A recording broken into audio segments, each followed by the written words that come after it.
सबै धर्म रोज्नुहुन्न, हिन्दू धर्म छोड्नुहुन्न, फर्किआऊ जन्म गर, लक्ष्मण रेखा तोड्नुहुन्न, भुलेर कतै हराए पनि सृष्टि हाम्रो मोड्नुहुन्न, आफ्नो श्रीमती घरमा छँदा सधैँ अर्काको श्रीमती रोज्नुहुन्न।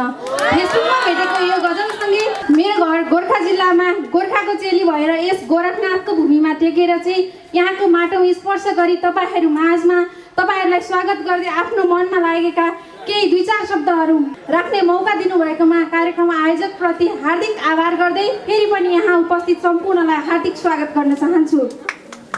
कुनै पनि देशको पहिचान भनेको त्यो देशको धर्म हुन्छ, तर अहिले हाम्रो देशको पहिचान के त? यही प्रश्नले चाहिँ मेरो मनमा विचित्त भइरहेको छ।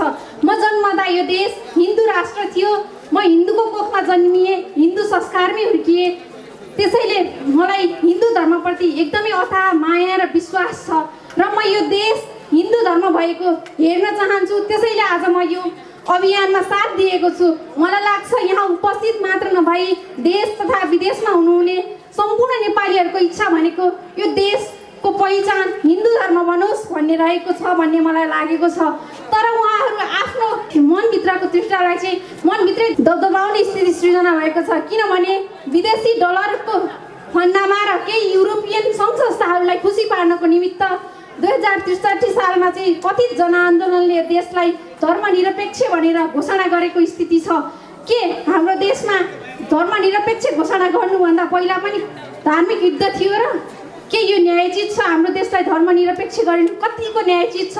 अहिले हाम्रो देशलाई धर्मनिरपेक्ष गर्दाखेरि चाहिँ कतिपय नेपाली दाजुभाइ तथा दिदीबहिनीहरू पैसाको प्रलोभनमा परेर आफ्नो आत्मा बेच्नु भएको छ। अशिक्षाको कारणले नैतिकता बेच्नु परेको छ भने बिरामी परेको काण्ड र देशमा भएको राजनीतिक अस्थिरताको कारणले उहाँहरूले आफ्नो धर्म परिवर्तन गर्नु परेको स्थिति छ। यो के न्यायोचित छ? यो हामीलाई सही छ?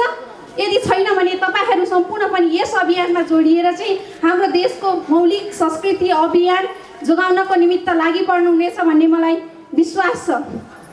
राजनीतिको कुरा गर्ने हो भने राजनीति र धर्म पनि एक आपसमा जोडिएका हुन्छन्। उदाहरणको रूपमा हामीले हेर्न सक्छौँ कि अमेरिका जस्तो देशको राष्ट्रपति पूर्व राष्ट्रपति बाराक ओबामा समेत चाहिँ आफू राष्ट्रपति सभामा चाहिँ राष्ट्रपति भएको बेलामा शपथ ग्रहण पूर्व चाहिँ उहाँले चाहिँ आफ्नो पादरी रिक वारेनबाट चाहिँ 5 मिनटसम्म चाहिँ आफ्नो धर्म ग्रन्थको बारेमा चाहिँ उहाँले ध्यान गर्नुभएको थियो।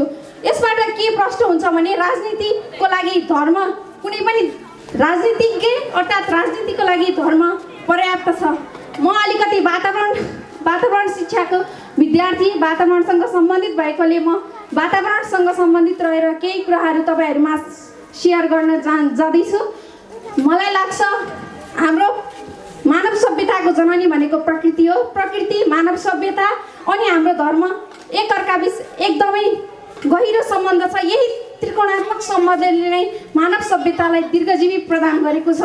यदि हाम्रो पूर्वीय धर्म दर्शनले पनि हाम्रो वातावरणमा चाहिँ पृथ्वीलाई माता र आकाशलाई चाहिँ पिताको रूपमा चाहिँ पूजा गर्ने गरेको पाइन्थ्यो। तर अहिले चाहिँ जुन हाम्रो धर्म संस्कृति लोप हुँदै जाँदा चाहिँ हामीले गर्ने प्रकृतिलाई गर्ने एउटा उपासना पनि लोपोन्मुख हुँदै गइरहेको छ। यो लोपोन्मुख हुँदै जाँदा चाहिँ मानव सभ्यता नै सङ्कटमा पर्ने स्थिति आउन सक्छ। एकातर्फ बढ्दै गइरहेको जलवायु परिवर्तन, तापक्रम वृद्धिको कारण चाहिँ विभिन्न प्राणीहरू लोप हुँदैछन्, देशमा विभिन्न किसिमका आक्रामक रोगहरू फैलिँदैछन् भने अर्कोतर्फ चाहिँ मानिसले गरेको प्राकृतिक दोहनको कारणबाट चाहिँ प्राकृतिक स्रोत मात्र नभई मानव सभ्यता नै खतरामा पर्ने सङ्केत छ।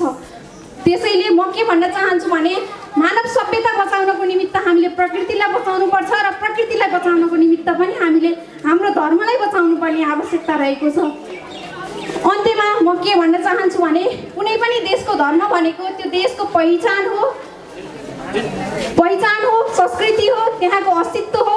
यदि धर्म हरायो भने के हुन्छ त भन्दा हाम्रो परिचय हराउँछ, हाम्रो पहिचान हराउँछ, हाम्रो अस्तित्व हराउँछ, हाम्रो संस्कृति हराउँछ। यो सबै हरायो भने के हुन्छ? हामी बिचको हाम्रोपना नै हराएर जान्छ। हुँदाहुँदै एक दिन हाम्रो देश नै हराउँछ। त्यसैले हामीले हाम्रो देश बचाउनको निमित्त, हाम्रो अस्तित्व बचाउनको निमित्त, हाम्रो यो देशको स्वाभिमान बचाउनको निमित्त, देशलाई अखण्ड हुनबाट चाहिँ बचाउनको निमित्त पनि हामीले हाम्रो धर्म संस्कृतिलाई जोगाउनुपर्छ भन्ने भनाइ यहाँहरूमा राख्दै यहाँहरू पनि यस अभियानमा जोडिनुहुनेछ भन्ने विश्वास दिँदै म आफ्नो 2 शब्द यहीँ राख्दै मलाई यस अभियानमा जोडिने मौका दिएर 2 शब्द राख्ने मौका दिनुभएकोमा आयोजकप्रति हार्दिक कृतज्ञता प्रकट गर्दै बिदा हुन चाहन्छु। धन्यवाद।